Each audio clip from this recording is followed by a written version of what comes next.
Андрей с детства не любил смотреть в окно. А что там может быть хорошего? Одна и та же картинка, которая никогда не менялась. В деревне не меняется не только картинка за окном. Тут вообще ничего не меняется. Хоть в окно смотри, хоть на улицу выходи. Но вот как раз на улицу Андрей выйти и не мог. Он был прикован к инвалидному креслу. В детстве с ним случился несчастный случай. У соседей была слишком шустрая корова Зорька. Хозяйка никак не могла с ней справиться. Корова не хотела заходить домой и постоянно пыталась сбежать. Мама Андрея вышла посидеть на лавочке, поболтать с соседками. Мальчика взяла с собой, но Андрюше было скучно. Он отошел и сел играть на тропинке неподалеку. «Зорька сбежала», — раздался голос соседки. В это время из сарая выбежала корова, повернула направо и пронеслась по тропинке. Корова даже не споткнулась. Соседки и мать Андрея только успели закричать. Дальше Андрюша ничего не помнит. Помнит только больницу, а потом вот эту странную жизнь в кресле. Папы у Андрея не было, и вообще кроме мамы никого не было, поэтому никто не смог переделать крыльцо и узкую дверь, чтобы он мог выехать на улицу. С тех пор Андрей сидел дома. Учительница приходила к нему домой, смотрела жалостным взглядом, гладила по голове, немного занималась и уходила. С тех самых пор Андрей почти не подъезжал к окну, книги и телевизор заменили ему весь окружающий мир. Корову Зорьку в том же году, когда она растоптала Андрея, сбил на дороге грузовик. Так что мальчик считал отомщенным за себя, вот только легче ему не стало. Как-то в разговоре мамы с соседкой он слышал, что его отцом был заезжий шофер-дальнобойщик. Андрей не знал еще тогда, что такое заезжий, но он почему-то четко представлял себе, как ту злополучную корову сбил именно его папа. Самое главное, чего Андрюше не хватало, это, конечно, не дальних стран и путешествий. С этим он справлялся при помощи книг и воображения. Ему не хватало отца, с которым можно посидеть и обо всем выговориться. Однажды, когда ему было уже лет 10, Андрей сообразил, что если его кресло не пролезает в дверь, его можно сложить. Мальчик ловко справлялся, перелезая самостоятельно с кресла на кровать. Поэтому он продвинул к входной двери стул, пересел на него, сложил кресло и переставил за входную дверь через порог. Далее он спустился на пол и выбрался за дверь практически в первый раз, с тех пор, как его привезли из больницы. Он легко справился с 2 ступенями на крыльце, разложил кресло и забрался на него. И почему ему не пришло в голову проделать все это раньше? У Андрея даже голова закружилась то ли от яркого солнца, то ли от свежего воздуха, то ли от всего вместе взятого.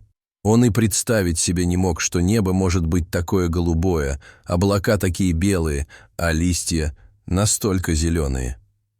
Парень вертел головой, слушая пение птиц, впитывая все, что он видит. Оказывается, и в деревне может быть довольно интересно и разнообразно. Андрюша не заметил, как оказался за воротами. Он все ехал и ехал, даже не обращая внимания на то, что он сидит в кресле. Ему казалось, что он бежит со всех ног, как в раннем детстве, которое он старался даже не вспоминать. Андрей не заметил, как оказался на проезжей части. Он развернулся и поехал по обочине. Впереди была заправочная станция. Довольно много машин поворачивали туда. Андрей не обращал на них никакого внимания. Он был просто счастлив. Эмоции захлестнули его с головой. После станции дорога уходила вниз, как бы с пригорка.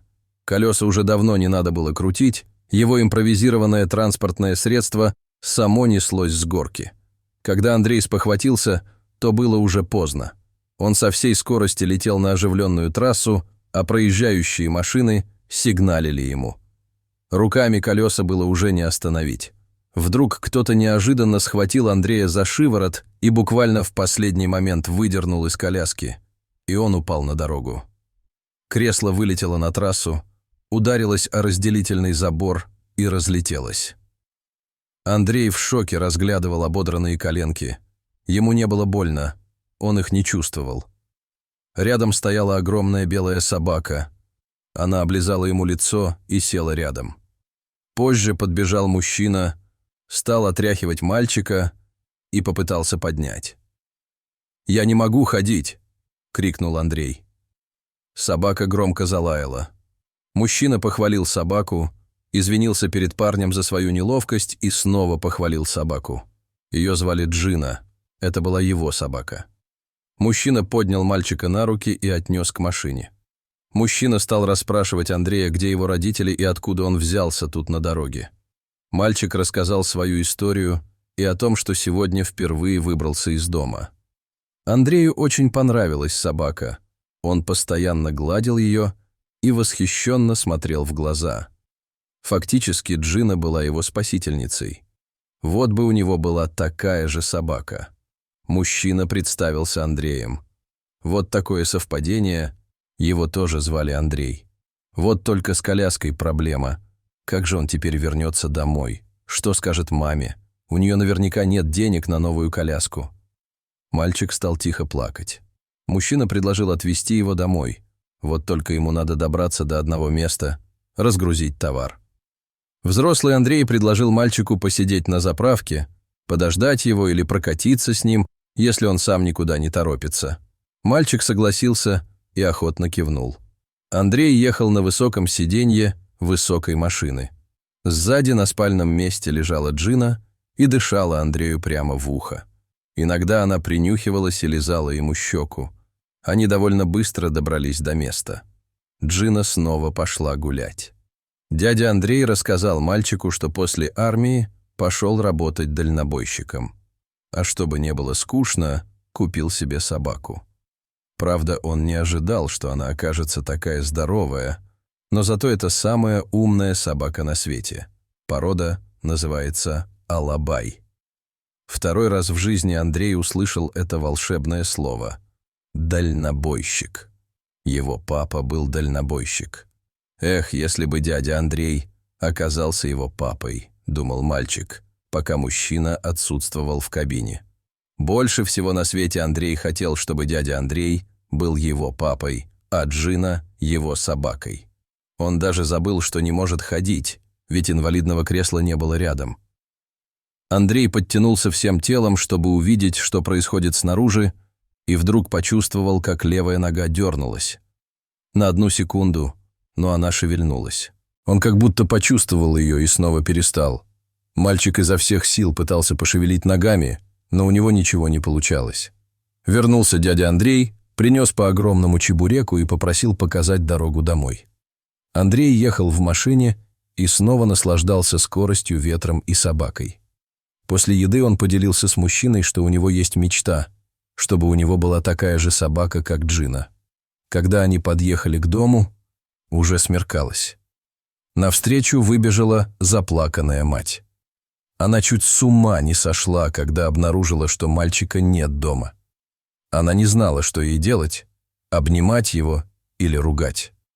Мама вообще не понимала, как Андрей оказался в машине у постороннего мужчины.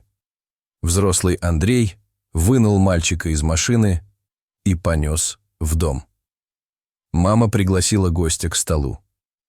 Пока согревался чайник, она решила обработать сыну ободранные коленки. Мальчик наклонился и шепнул маме на ухо: «Посмотри, это случайно не мой папа.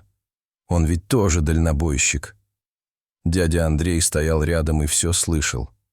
Получилось очень неловко, и взрослые рассмеялись. Мама поинтересовалась, где же кресло. Когда сын рассказал ей, что с ним произошло, мама снова заплакала.